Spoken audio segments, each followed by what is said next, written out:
Morning guys, just working in not so sunny Liverpool this morning. We're just working on a job. It's a steel frame property and I just want to show you inside the cavities. There's the steel frame, that's the steel frame. So it's a steel framed house. Steel framed houses and timber framed houses cannot be installed with retrofitted cavity wall insulation. That's in the regulations. They cannot be installed.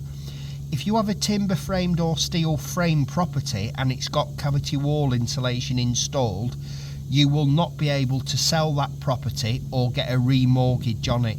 You will not be able to do that until the insulation has been taken out. Unfortunately, it's not just this house, it's actually the full estate what's being done with cavity wall insulation.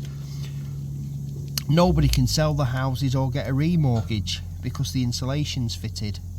Obviously this is done in the full property. I just thought I'd show you this one area because you can get a real good look at the steel. Well, you know that it's a steel frame property. Alright guys, so just be aware, if you have a steel framed or timber framed house, you get a knock on your door or a cold call saying it's perfectly fine. I'm telling you now, it's not fine to have cavity wall insulation installed in a timber or steel frame property. Cheers guys, thank you.